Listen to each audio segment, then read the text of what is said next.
My name is David Whatley, and I want to get one thing straight right off the bat. I did not create Temple Run, which of course begs the question, why the hell am I up here? The answer to that we're going to get to shortly. But first things first, I want to make sure that credit is given where credit is due. The people most responsible, entirely responsible for Temple Run are my good friends Keith and Natalia at Amanji Studios, along with their contract artist, Kirill. And these are the guys who designed, implemented, and brought to market this phenomenon called Temple Run that's made such a tremendous impact. My input to that part of this process is essentially nothing, which again begs the question, what am I doing here? I'm going to talk about that in a minute. There's two things to note. One, those are the guys who did the game, not me, but the other thing to note is that's the entire team. I just showed you with their artist, Temple Run was created with 3 people. This is really important because those 3 people created a game that has sold over has been downloaded over 100 million times. That is amazing. It's a phenomenon. There's not a lot of games in that category.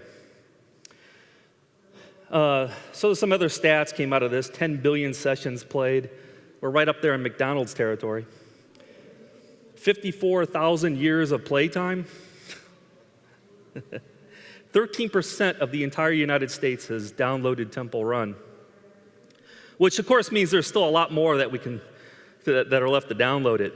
Now, it's really important to note something about being 3 people doing a game that does this well, which is that it has changed their lives forever.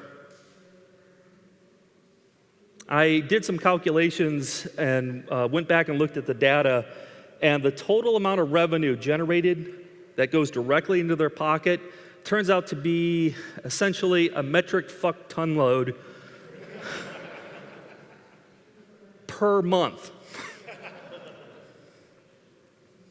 This is good news for all of you, because I assume that if you're in this room, you want to do this sort of thing. If not, this is not the talk for you, because this is the talk that people come to get that one secret, right? That one gem that they weren't thinking of, didn't know, that's going to make all the difference. I'm going to tell you what that is later, if I remember to do that. The interesting thing is that I had nothing to do with this, and I'm standing up here instead of Keith or Natalia. There's one really good reason for that. They did not come to Unite 12. The reason they didn't do that, among other things, is that when you have a success of this magnitude, you find you have no time for almost anything. There's also reason number 2, which is they had their first baby. I am told this takes time. We're going to learn about why I'm here in a minute, but it's going to take a little bit of a history lesson.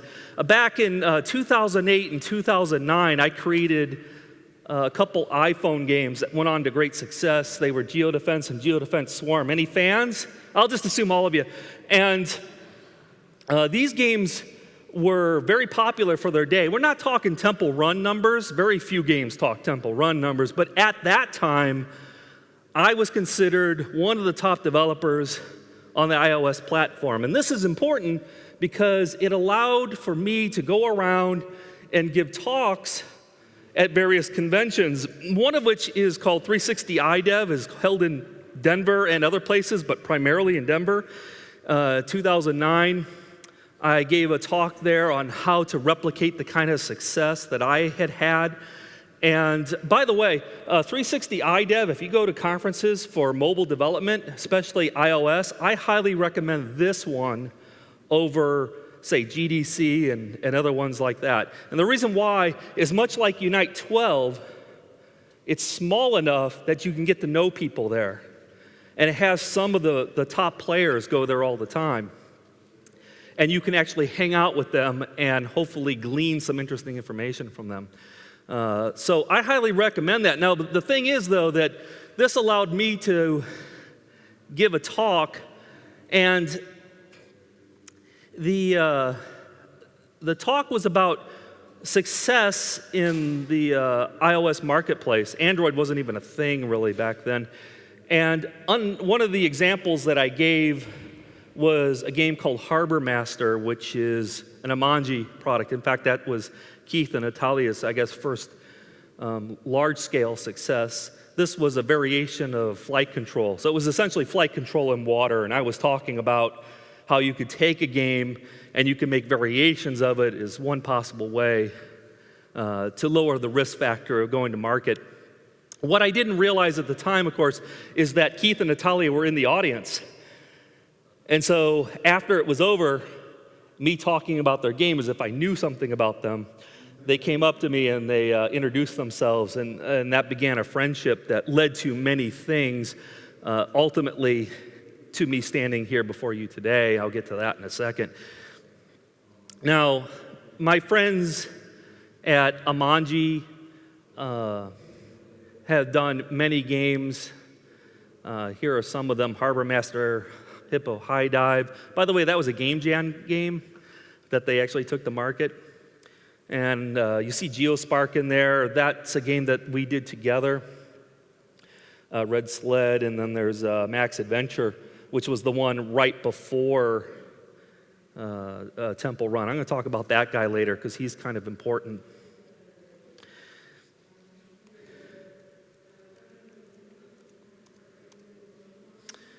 Then they did Temple Run, which of course eclipsed everything they had done up to that point. Temple Run came out as a paid app and did fairly well, but it was when they converted to a freemium app that they really knocked it out of the park. And I mean knocked it out of the park. There are many things about what they did there that would consume an entire discussion. It is an amazing story, how they developed it, how they went to market, the decisions they made along the way. The thing about that story, though, is it's not my story, and I'm not going to tell it. That's for them to tell. Nevertheless, I come into the picture here fairly shortly, and there are some things that I can tell you that are Unity specific that I think will be very helpful. And I'm going to discuss that, and I'm also going to step back from that and talk more generally about how to be successful as a small entrepreneur. And the kind of success that I'm talking about, of course, is making money that makes you financially independent. The kind of money where you don't have to work on any given day, week, or month. For instance, after this conference, me and my girlfriend are just going to fuck off around Europe for a month. First class. Anyone can do this. I'm going to talk a little bit about that as well. One thing to note about Temple Run is that it was originally written by Keith as an OpenGL / Objective-C application, right to the metal on iOS. And of course, it ran on the phone, and they also made it run on the iPad. And this is where that phenomenon came from, and it worked really well. You know, if you write to the metal, you're going to have really good control over your performance, and they did. The downside, of course, is that porting this to any other platform is hard because there are a grand total of 0 other platforms that speak Objective-C. Now, they did use C++, so there was some chance that they could, rip out a lot of this Objective-C part, keep the C++ part, and port that over to Android. That wouldn't help go into Flash or anything. Not only that, they used UIKit, so if you're an iOS developer, you know what I'm talking about. That's very specific to iOS, so there's really not anything other than rewriting all of that stuff that would have taken place. Keith and I talked about this a lot because Keith wanted to make sure that he got on Android. The question of whether going to Android is worth it is something I'm going to address in a little bit as well. But suffice it to say, getting on Android was a big deal. Well, Unity supports Android and a lot of other things, I told him. And he was like, yeah, sure. And that went on for weeks.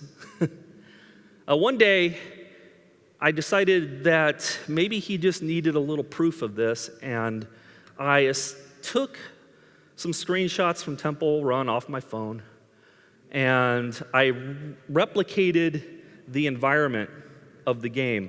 In other words, little path with a dude running on it. I downloaded the path from Maximo or whatever with the run animation, and I whipped up the path itself in, what did I use, SketchUp? And I textured it using algorithmic substances. And it basically looked like his game more or less, and then I just ripped off the UI and slapped it on the top of the thing. It didn't really do much, except it convinced him that we could do this, which is recreate the game in Unity. And of course, by doing this, we open up the possibility of not only Android, but going all the other places that he really wanted to be.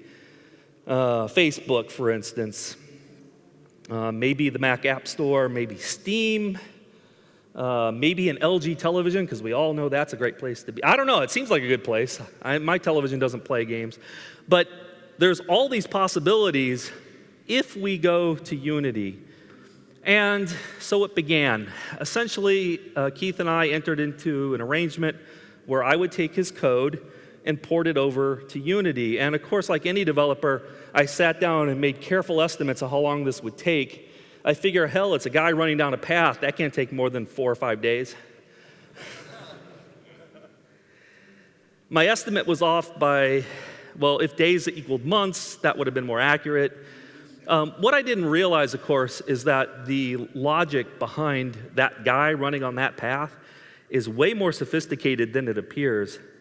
That's the brilliance of any well-designed application, I guess, is that it hides a lot of the complexity. In a game, you end up with what appears to be simplicity, but in truth is complexity. The code related to just picking what piece of path comes next was something like 6,000 line long method. Not file, single method. Now, Keith will punish me for telling you this, but as he points out to me time and time again, and rightly so, if you judge code quality by how many dollars you generate per line, that is the highest quality code I've ever seen in my life. It made porting it, of course, a challenge, but it's mostly a mechanical thing when it comes to just taking some C++ code and porting it over to C#. I'm going to talk a little bit about that, but really, what I'm going to get into here is kind of bifurcated into 2 large subject matters. The first is Unity-specific stuff, just a few, I'll call them nuggets, of things that I learned that if you're on the development side, you might find useful for easing the path of creating a hit game, pointing you off to some things that are good. I'm not going to survey all the things that you might take advantage of. I'm going to pick out the 2 or 3 that are actually good in my humble yet expert opinion.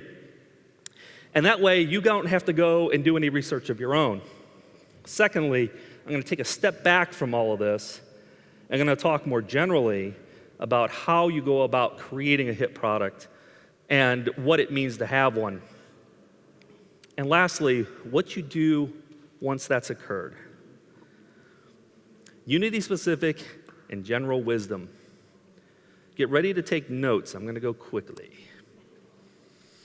First of all, Unity prefabs, which are the bane of my existence. Has anyone used Unity here? Then you know what I'm talking about, right?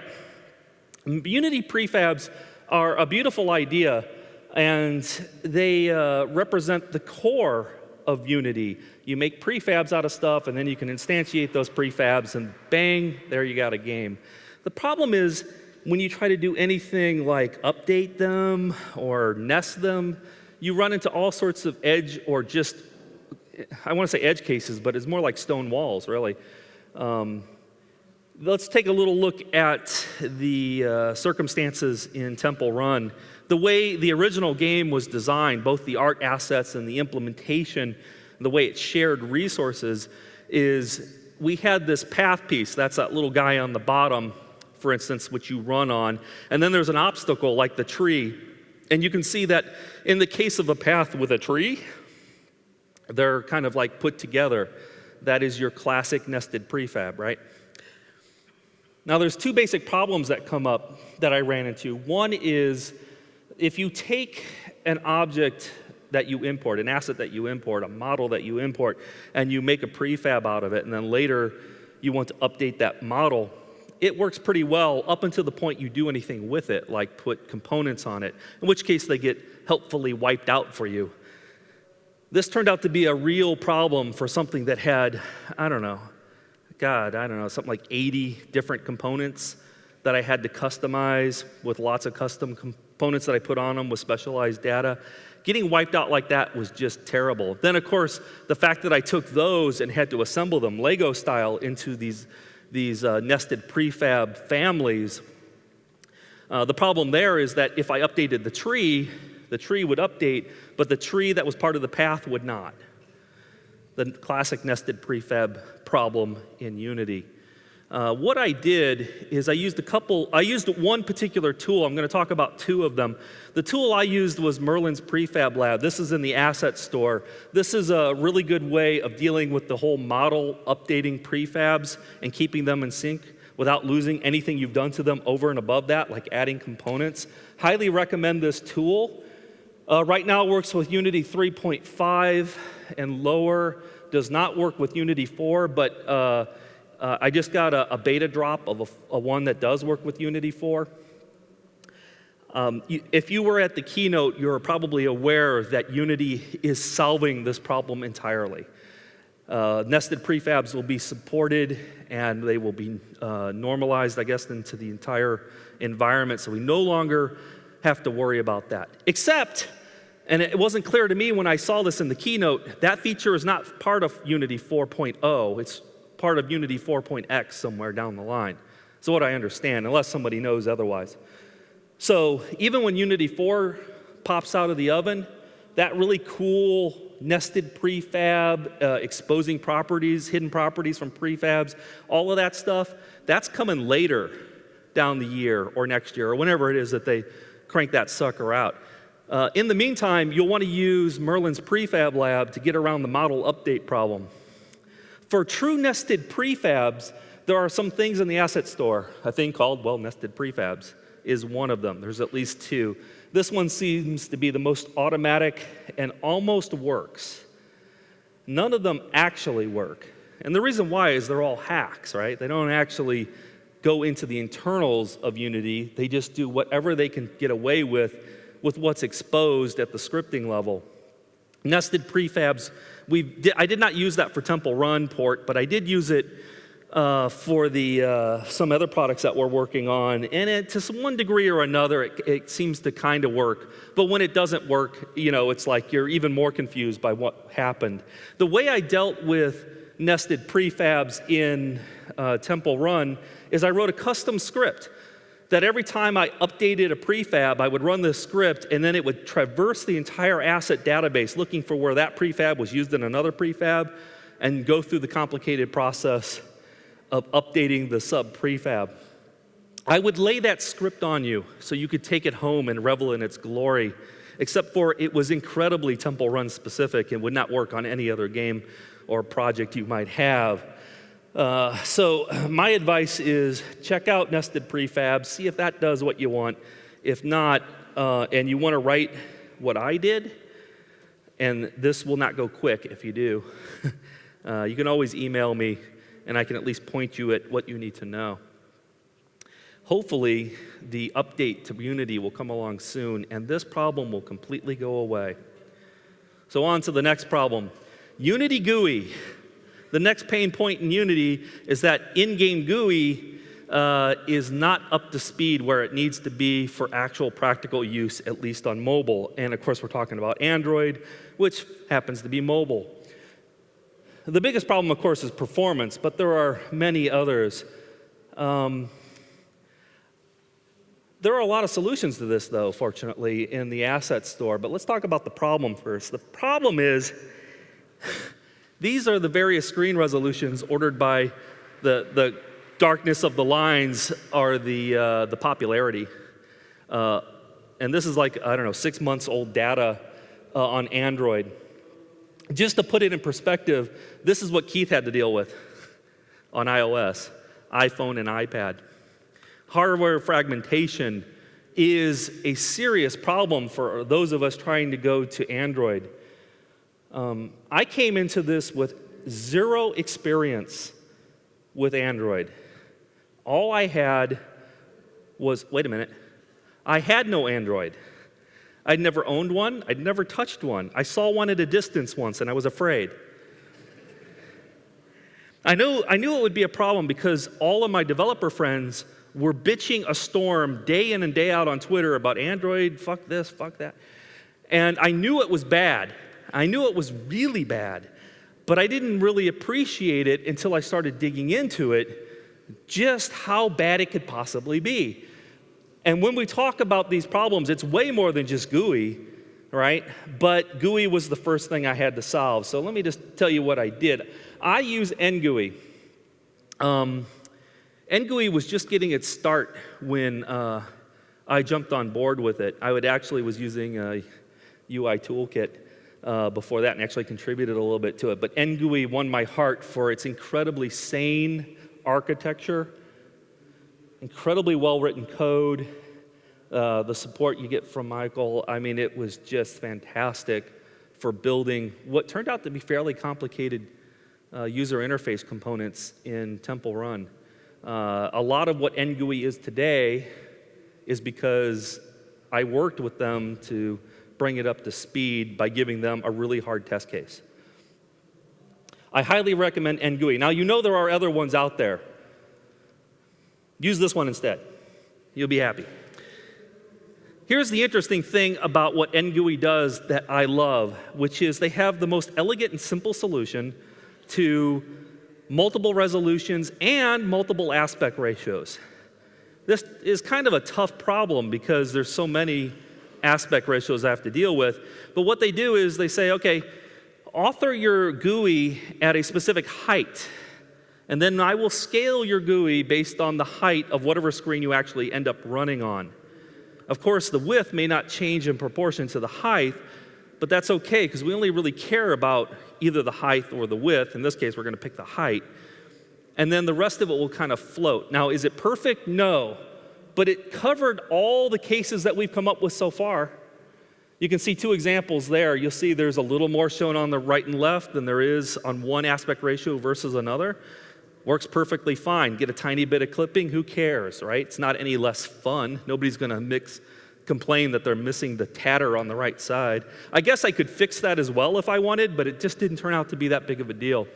And no matter what I do, the next day someone would come out with a new phone where it would be a problem again. So we went with this. Good news for me, when they developed the user interface for Temple Run, they made it very vertically oriented. So that just worked really well. If you're going to use NGUI, think in terms of verticalness, and it makes life way easier.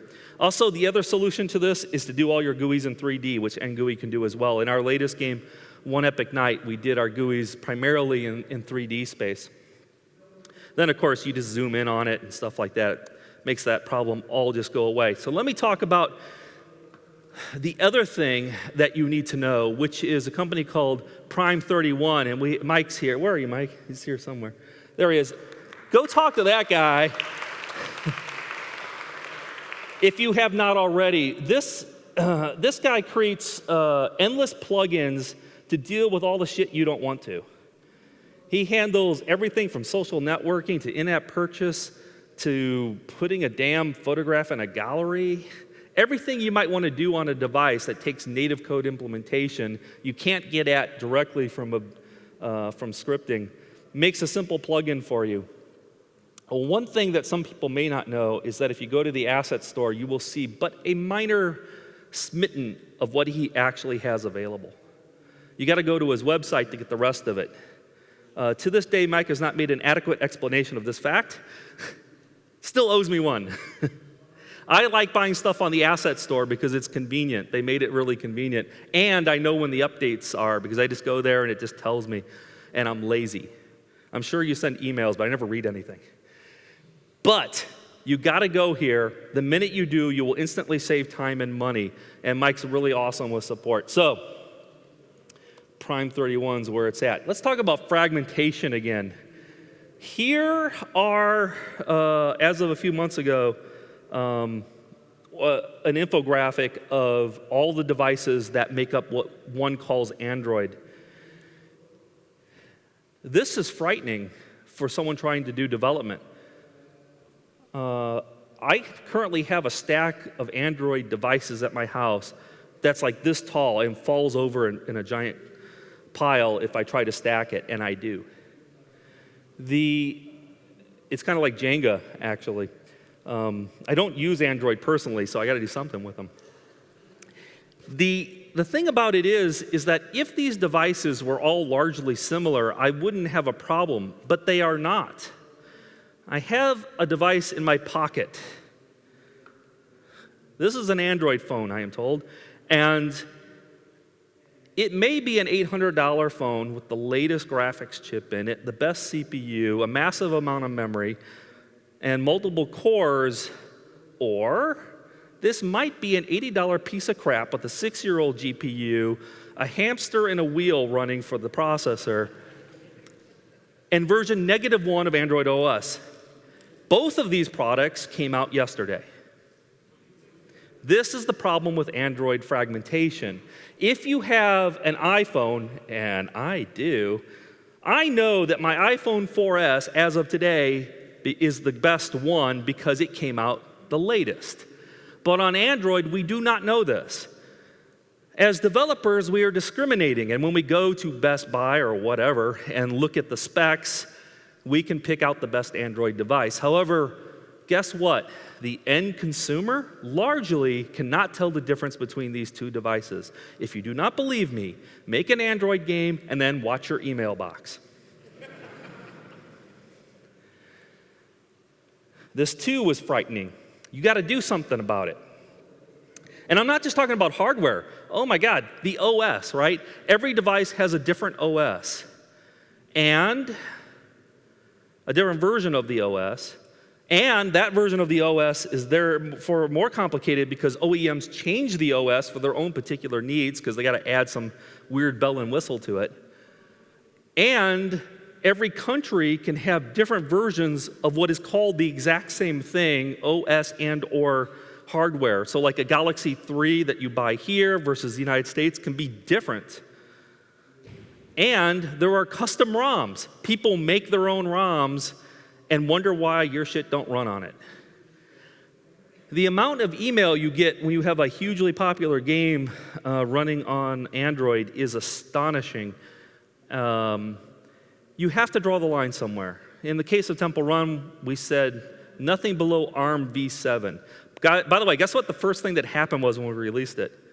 Somebody ripped out the Unity player or whatever and inserted the one that runs ARM v6 VFP and put it back up for download. So even though I drew the line at ARM v7, someone said no. Guess who gets support emails about that version? Keith, not me. This is kind of a crazy problem. Typically speaking, Unity can't really run anything but ARM v7 and beyond. I think they're dropping support, I don't remember, for ARM v6. They might as well. ARM v6 VFP is just, if you have that, that also means your GPU is crap and it means everything else, so don't even bother with that stuff.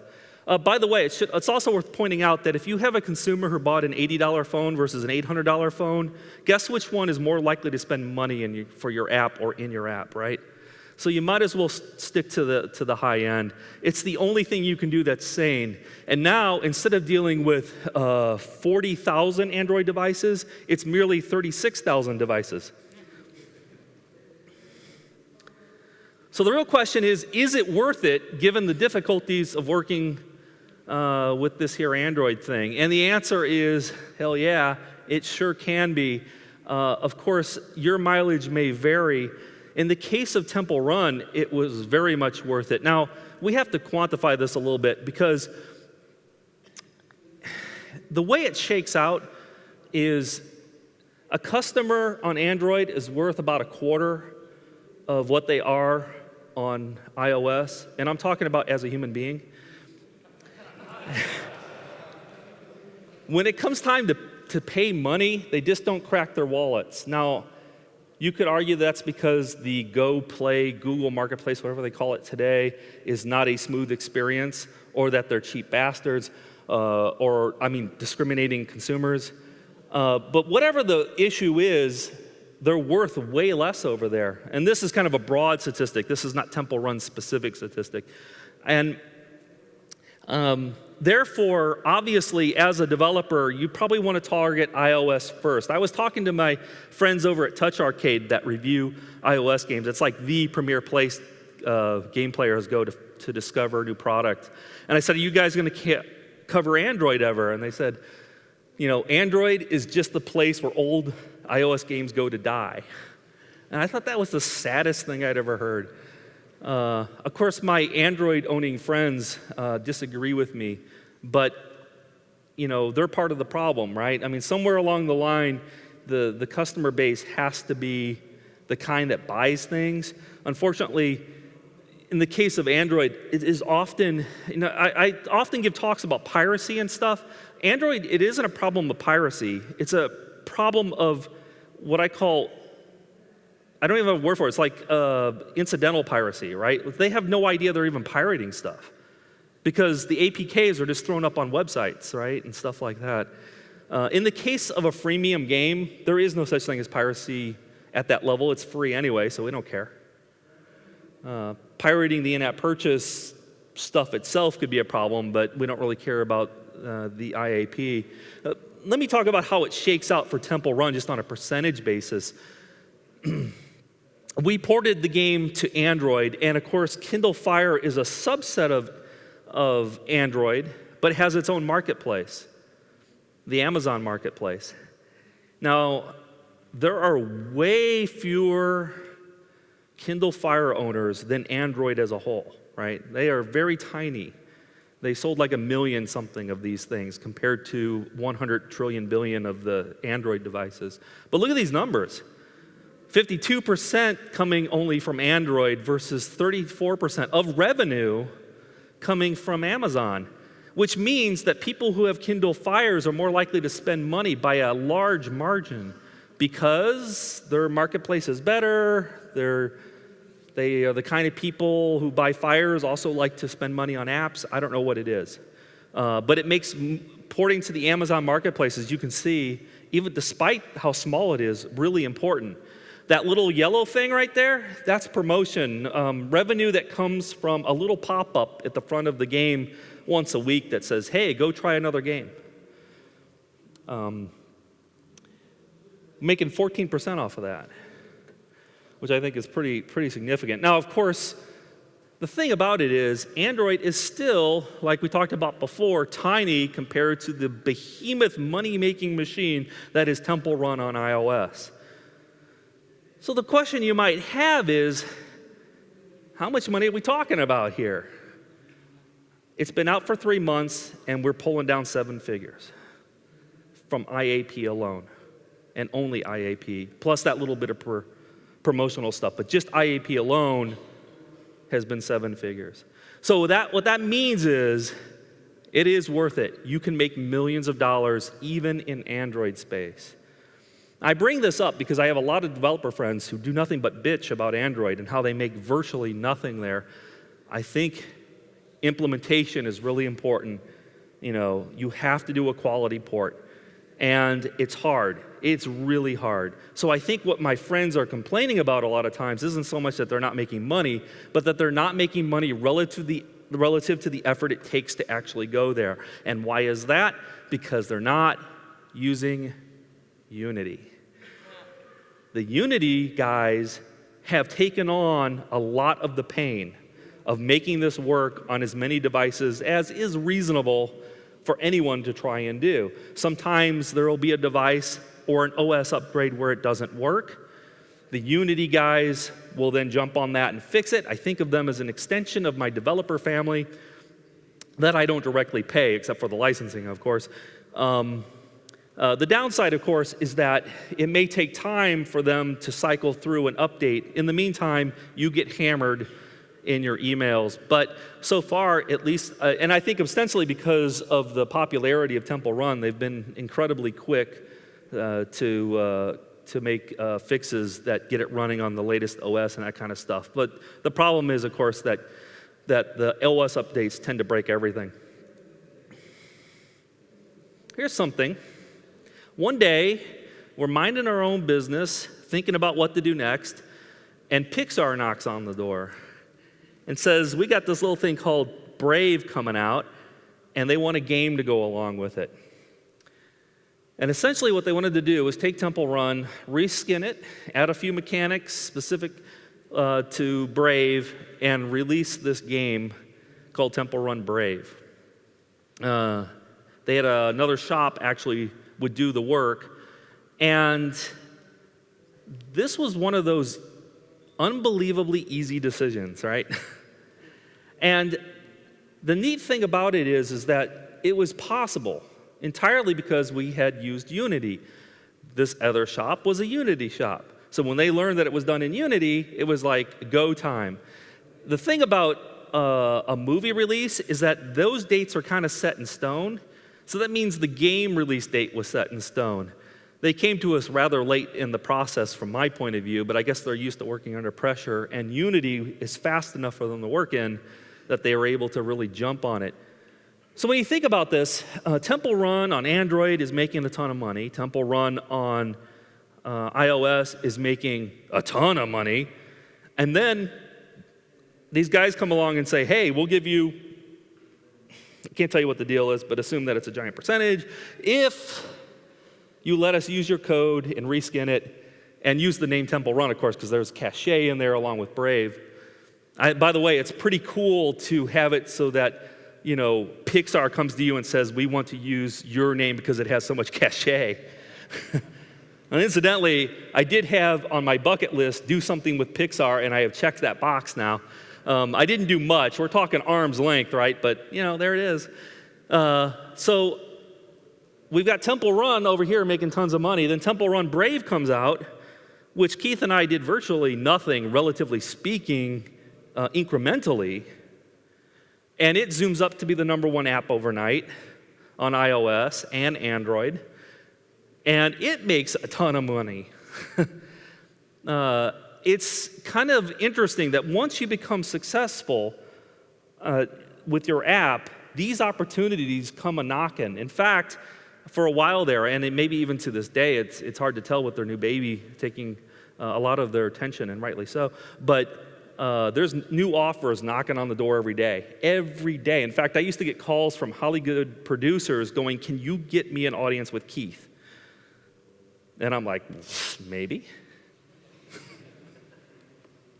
What's it worth to you?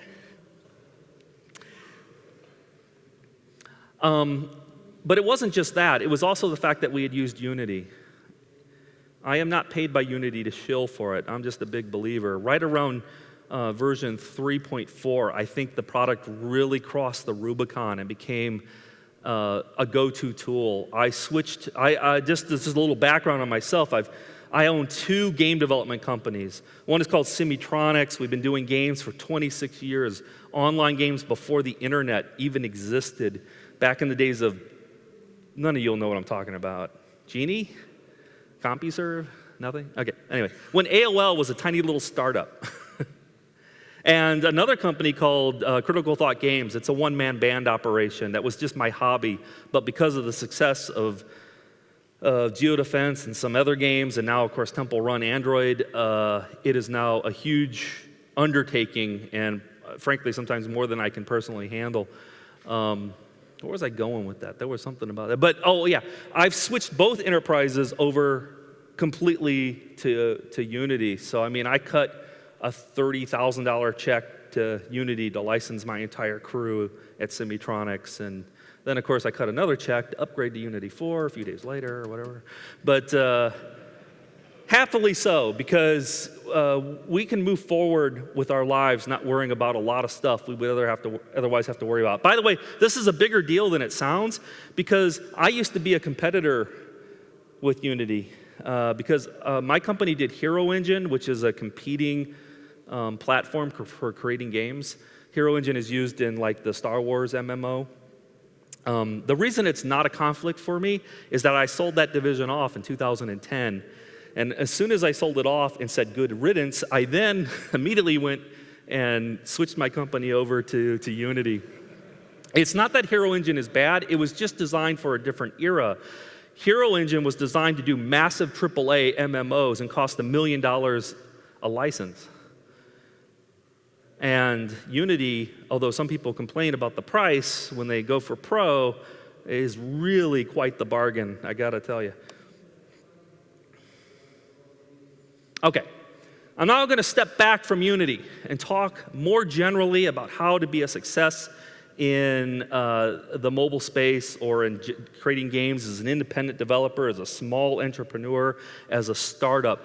There is a formula to this, which I guarantee is the correct formula scientifically, because I say so. And that formula is the following three things. Keeping it simple, using a small team, and publishing rapidly. These three things are kind of a synergistic loop that give you the best chance of succeeding. Now, I'm not talking about game design or marketing strategies and that sort of thing. There are other talks by much smarter people than me on those subjects. But at the core of your company or your organization or your effort, these are the three things you want to have in your head at all times. I'm going to tell you why. First, let's talk about simplicity. At the keynote, Peter talked about simplicity, and I was like, great, you stole my thing. But he's right. Having focus on a simple thing is important, and it is terrifying. But what Peter did not tell you is why it is terrifying. You probably know, but just to reiterate, the reason simple is terrifying for us as game developers is that while we're building our next great thing, we cannot sleep because we don't have any reason to believe that anyone else will think it is the next great thing. So what is our natural reaction to that? It's to paper over it with new features, right? Figuring that if we just add one more thing, we will obliterate yet one more objection to the sale. In reality, especially in the casual market, you're creating obstacles to the sale. What we really want to be doing is trying to come up with that core mechanic, that one strong core mechanic that we use and reuse in the context of that game to create an experience for someone. And Temple Run, although I had no input to the design of it, is a perfect example of a strong core mechanic. Is it unique? Yes and no. I mean, there have been other running things like horizontal runners come out all the time, right? This was in 3D. That was its unique twist. There have been other 3D runners, but none done quite like Temple Run from that perspective in that way. And so it was unique, but above all, it was simple. Left, right, slide, jump. It's just goes on forever, and you can never win. That's one more screen you don't have to create, by the way, if you can never win. Most of the big successes, Doodle Jump, Angry Birds, simple, strong mechanic. I admire games. They showed, Deep Space or whatever it is, that 4X game, which I immediately downloaded when I saw it on Steam. And I had no idea it was done in Unity until I came here. Amazing use of Unity, but requires you to spend an amazing amount of time. If you do mobile games, you know that the average gameplay length is 5 minutes. You measure it by time you spend on the bathroom. You measure it by that time you spend waiting for your girlfriend who's in the changing room, right? And you don't want to be looking at other people, so you pull out your phone. Though this is the amount of time gameplay experience you're shooting for mobile, 5 minutes at a time. But that's nothing compared to the bigger problem, which is that when people download your app, they give you almost no time to prove yourself. I mean, I had OEK got an interesting review where someone said, this game's pretty awesome except for the fact that it doesn't control the way I want. Uninstall. In other words, he thought it was awesome, but one little thing wasn't right, and that's all it took for him to uninstall it. You get no latitude from the casual market, and why should you? I mean, it was free. They didn't invest anything. They're deluged every single day by hundreds, thousands, or hundreds of thousands of these things coming at them from every direction. I mean, it's up to you to sell it, and you got to do it fast. I mean, it has to be right out of the gate fast. And it's hard to do unless you keep it extremely simple. Don't be afraid of simple. In fact, if you start adding features, you are going down the wrong path. I'm going to talk about that just a little more because this is so important. But what you got to understand is there's kind of a loop to this, right? You want a small team. I'm talking 1, 2, 3, 4 at the most people should be the size of your team. Keep it that small for mobile. If you want to have a bigger organization, then that's the size of your sub-teams, right? 4 people. This is optimal. The reason for this, of course, let's take it from the standpoint of you as a small entrepreneur, a startup.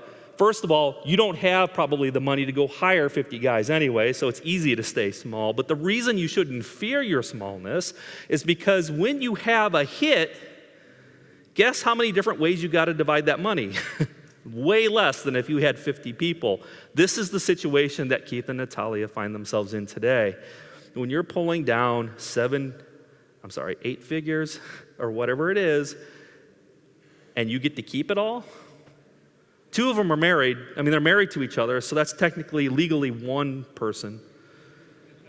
But they incorporated in the United States, so that makes 3 people. I don't know. Anyway, the small team also lowers your risk.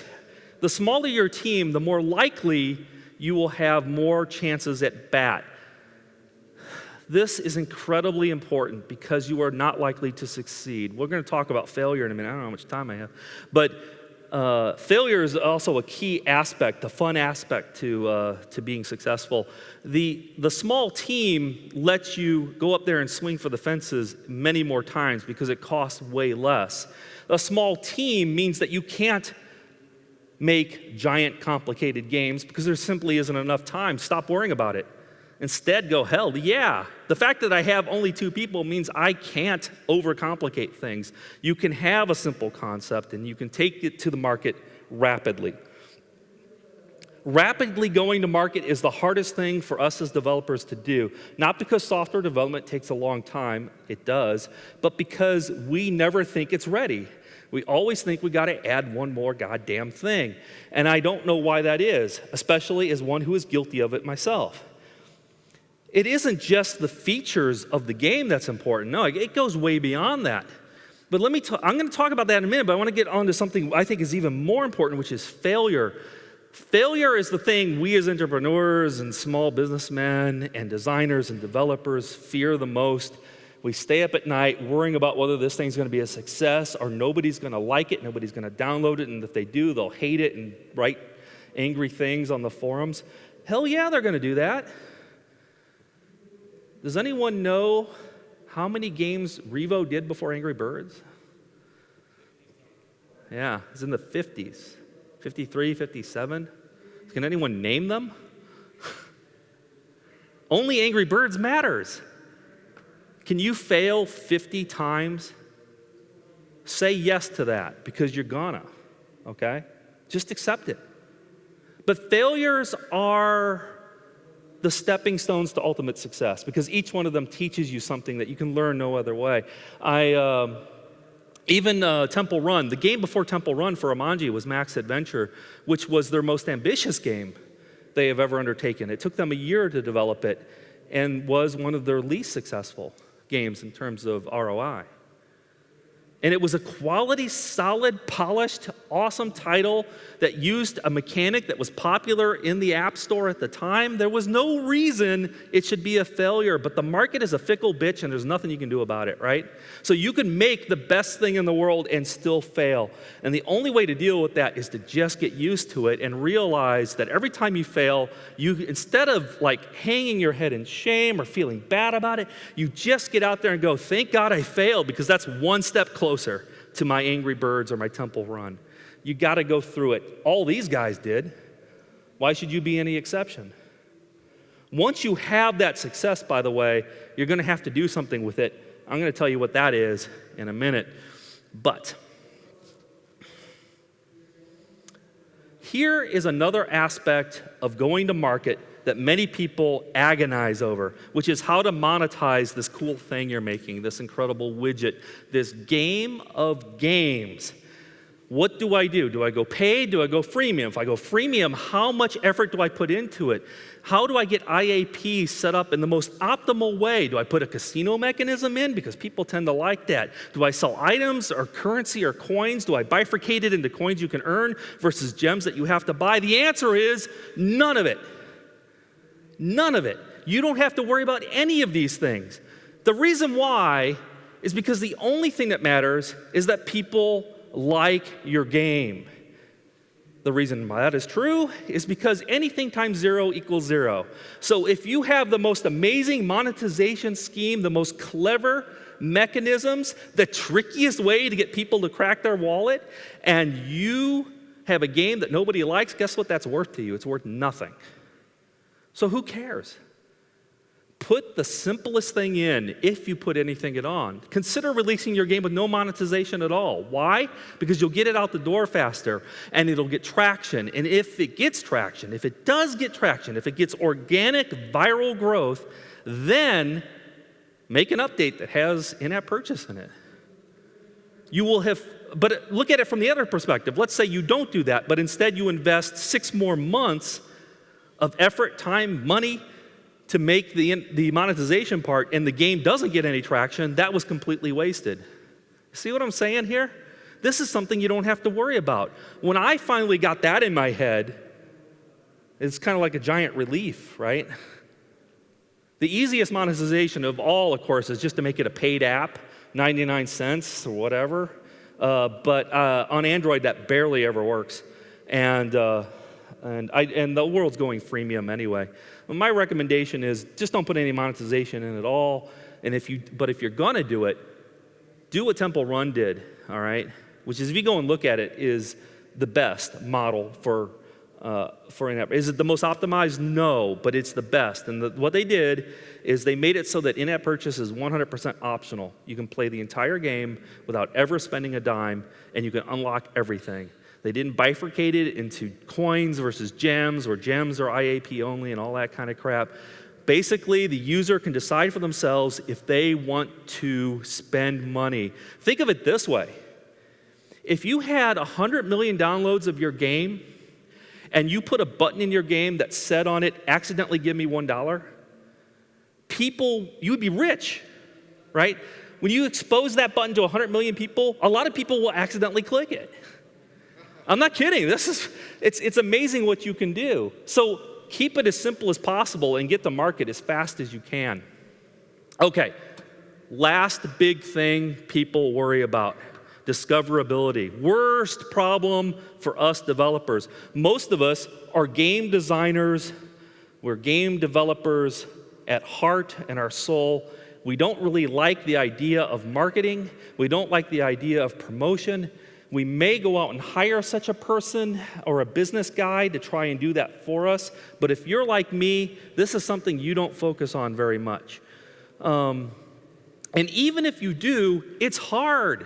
It's the hardest thing in the world, and it gets harder all the time. But I will tell you a couple things. One, every year that I have been doing mobile games, someone has come to me and said the golden age is over. And they are wrong every single time. I make more money every year doing this than the last year. It's exactly as hard as it was in 2008 as it was in 2006. Exactly the same. It doesn't matter that there are more people throwing crap into the a marketplace, the good stuff tends to rise to the top. And overall, there's such a much bigger market that you don't have to do quite as well to make the same amount of money as you did before. There's been some research that shows that generally speaking, up by a ranking basis, say ranks 100 and above, the revenue that's being generated, the middle class, has gone up from 2010 to 2012. So if you have a game that's ranked 25, you'll be making more in 2012 than you would with that same game in 2010, which means we're all just making more money, assuming you can rise to the top with a quality product. Nevertheless, discoverability is hard. Let me give you two really great things to know. One, a company called Triple Point PR. You can find them on the web using the Google machine. This is a PR company that I use. This is a PR company that Amanji uses at the moment. They did not use them for their launch, but they use them now for their corporate PR. Triple Point PR are some quality people who understand gaming and the gaming space, ostensibly because they are gamers. This is unusual in the PR business. What do?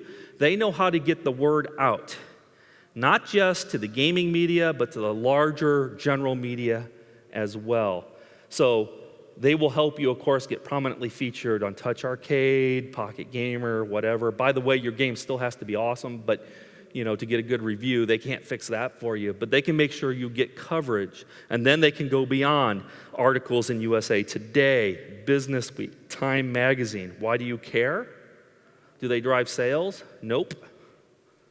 But they raise awareness. And where do they raise awareness? At Apple, at Google. And why does that matter? Because they hold the keys to featuring. And when you get featured by them, you make lots of money. It's a very vicious cycle. This is how those things happen, by the way. There are other PR companies in the world. You may be comfortable doing this sort of thing yourself, but if you want to talk to a quality company that I personally recommend and vouch for, these would be the guys to talk to. Secondly, it's a company called W3I. Is Peter here somewhere? Oh, Peter. You talk to this guy. Peter runs a company that does incentivized and non-incentivized installations of apps through their ad networks that they aggregate. So basically, if you play a game and it says, try Temple Run and get 400 coins, that's the kind of thing that they do. So there's actually two ways you can use W3I. One is you can integrate, and you can use both too. You can integrate their stuff to serve up that kind of ad, the incentivized install and the non-incentivized version of it. And of course, you can also pay to have your game installed. Now, these are not the only people who do this. This is like Tapjoy and the others, at a very high level, but at a very specific level. I've been really impressed with the way W3I does business. If you've ever worked with Free App a Day and some of these others, you may not have felt as though you were getting your money's worth. I think with W3I, you might have a completely different experience. I highly recommend you check them out. But let me show you something very specific. Just for you guys, we wrote an entire game and launched it yesterday, just to see what would happen. And One Epic Night came out on the 23rd, and we used Triple Point to do our general PR. And this as of an hour ago, this data, this is live, more or less. And we also, W3I helped us out by doing incentivized feature for us across one of their networks. And so that you could actually see what happens. Their feature started right where I drew that line. And you can see the bump in the rankings that immediately took place. I think this is the kind of thing that you want to actually be able to see, and you want to see it clearly if you're going to pay for it, right? So I think this is a pretty strong indication. The feature keeps running, but of course, with any kind of incentivized install or a non-incentivized install, there's diminishing returns as you do it. And of course, there's lots of different ways to do this. The effect would be greater if they ran it across all their networks. They have a lot of them, and all that kind of stuff. I'm not the expert. You talk to Peter, he'll tell you all about it. But clearly, it looks like it has a direct impact on how well you do in the rankings. And I don't need to tell you that in the mobile space, being high in the rankings is the key. of course, you probably also know that if you're paying for people to install your app, your biggest problem is what happens when you turn that nozzle off. Well, what actually happens is they stop showing up in as great a numbers, right? The only way this makes sense is if your game has positive organic viral growth. And if you have that, what I saw with Temple Run was basically them shooting up when they were doing free app a day, and then when it turned off, they went down. But the way it works is that organic growth lags, right? Because I show it to my friends over the course of weeks, not over milliseconds, and they show it to their friends maybe a day or 2 or 3 or weeks later. You multiply that by hundreds of thousands of people, then suddenly the momentum shifts and it plows back up again until you become, and by the way, something like Temple Run is not at the top of the list anymore, but they still make major bank every single day. Because at that point, the rankings are only the new users, but assuming you have retention, you have millions of active users every single day accidentally pressing that IAP button. It adds up to an amazing amount of money. And assuming that number is positive, you're getting more users than you're losing, or roughly stationary, you can end up making money for a long time. Even my really old games from 2008 and 9, and remember I did those as a hobby, and I did them on weekends, right, over the course of a few months, make me $3,000 a month, and I haven't touched them in I don't know how long. It just keeps rolling in. It's all incremental passive income, which, by the way, is how you get to riches. And I'm actually just about done. I'm going to talk about one last thing here, which is you guys got to make this happen yourself.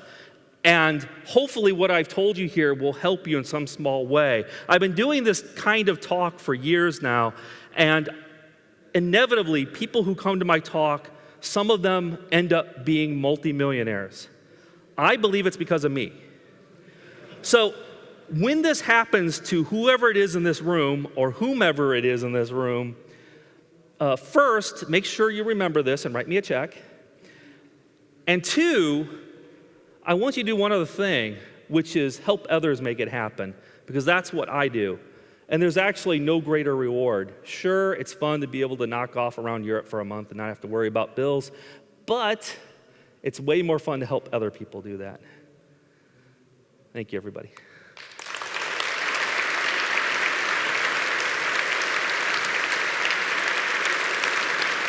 I might have time for questions. We have time for questions? Anyone got any questions?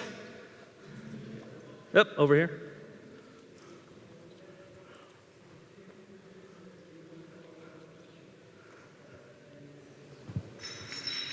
Hello. Hey. When you were talking about keeping the team small, how do you deal with different disciplines like artists, programmers, sound, etc., etc.? Multidisciplinary people? Well, a lot of things like music, for instance, you can contract out instead of having a composer, right?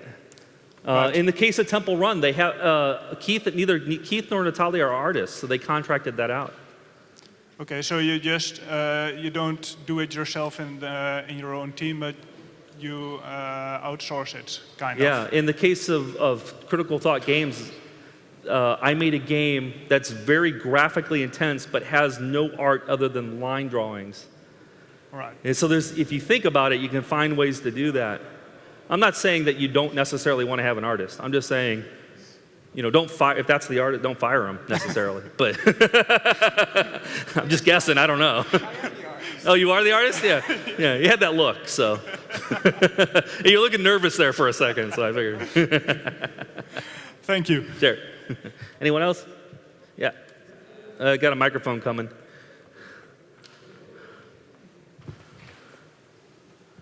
You mentioned triple point PR. Yeah. For small indie developer, would they be affordable or something to, something realistic to someone realistic to hire? They're fairly flexible, but also selective. Here's the thing about a PR company. You would think that you could pay a PR company. Let's just say money wasn't an issue, right? You could say, well, I'm just going to pay you to go and shovel this shit, right? But they can't do that, because if they go to all the editors and start pushing crap on them, then that editor will not pay attention to them in the future. So they actually are also selective. So you have to have something quality that you can pitch to them in the same way you might pitch to a publisher in a way. Not exactly the same, but similar. And if they believe in it, then you can usually work a deal relative to how much they believe in it, right? They want to be part of a success as well. It's possible, but unusual to sometimes work revenue share deals. But they would have to really, really believe in it. Depending, maybe a hybrid of those two things. But I understand your concern, and I had that same issue. I got lucky with them in the beginning because mobile was just becoming a thing that they wanted to focus on when I had a product, and so I was able to work, a rev share deal in the early days with them that got me started. But your mileage may vary. But if you end up going with a PR firm, those are the guys I recommend you talk to above all. They're only for mobile? They're only for mobile? No, they do way more than mobile, but it's all I've ever used them for. But they do PC, gaming primarily. They've reached out into some other markets, as any company trying to expand their business does. But when it comes to gaming in general, they know their stuff. They've also done work for like EA and launching of Warhammer and things like that. So they've been around a long time. A lot of big companies, but they work with little guys like you and me too. That it? All right, guys, thanks.